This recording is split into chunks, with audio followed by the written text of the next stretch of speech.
और इसी बीच एक बड़ी खबर है, बहरीन में अमेरिकी नागरिकों को खतरा है। दूतावास ने एडवाइजरी जारी की है और दूतावास ने सेफ जगह पर जाने के लिए लोगों से कह दिया। ईरान के अटैक्स के बाद से एक्शन मोड में अमेरिका लगातार बना हुआ है। ऐसे में लोगों को कहा कि आप सुरक्षित स्थानों पर स्थानांतरित हो जाएं। हालांकि पूरे मिडिल ईस्ट में ही अमेरिका की तरफ से एडवाइजरी जारी की गई है कि ईरानी हमलों के बीच जो भी लोग सेफ जगह जा सकते हैं वो पहुंचे।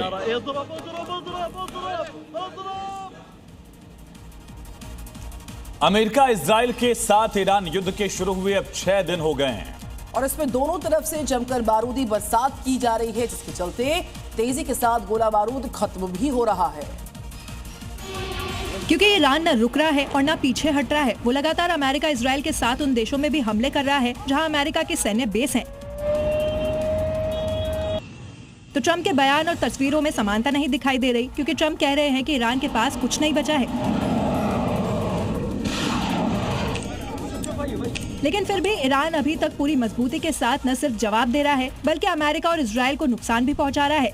युद्ध के शुरू होने से पहले ईरान के पास 2500 बैलिस्टिक मिसाइलें होने का अनुमान लगाया गया था, लेकिन अब अनुमान लगाया जा रहा है कि ये यूएस इजराइल के इंटरसेप्टर मिसाइलों से कई ज्यादा है। ईरान के साथ युद्ध को लेकर अमेरिका का एक बहुत बड़े झूठ का खुलासा हो गया है। राष्ट्रपति डोनाल्ड ट्रंप का कहना था कि अमेरिका के पास अनलिमिटेड गोला बारूद है, लेकिन अब खबर है कि शुक्रवार को अमेरिका में एक बड़ी मीटिंग होने वाली है जो रक्षा कंपनियों के साथ होगी। क्योंकि ईरान न रुक रहा है और न पीछे हट रहा है। वो लगातार अमेरिका इजराइल के साथ उन देशों में भी हमले कर रहा है जहां अमेरिका के सैन्य बेस हैं।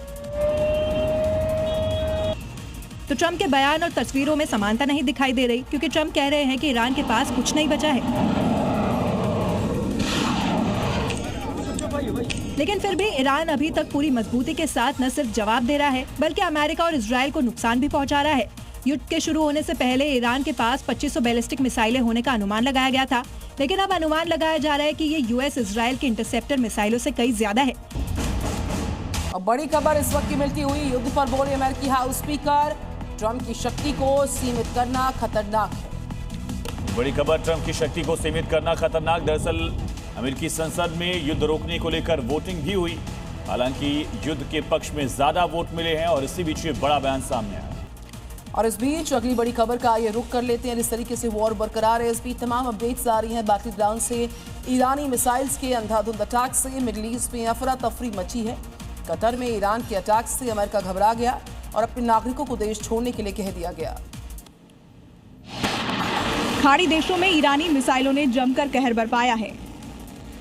खासकर अरब देशों के अमेरिकी बेसों पर ईरान अंधाधुंध हमला कर रहा है, जिसमें अब कतर भी शामिल हो गया, जहां ईरान ने कई ड्रोन्स और मिसाइलों से हमला किया और अमेरिकी रडार उड़ा दिया। कतर के डिफेंस मिनिस्ट्री के मुताबिक उसने ईरान से आए 10 ड्रोन और 2 मिसाइलों को इंटरसेप्ट किया है। वहीं ईरानी हमलों से घबराए अमेरिका ने अपने नागरिकों को कतर छोड़ने की अपील की है। हालांकि कतर का एयर स्पेस और समुद्री रास्ते अभी भी बंद हैं। सिर्फ सऊदी अरब जाने का रास्ता खुला है।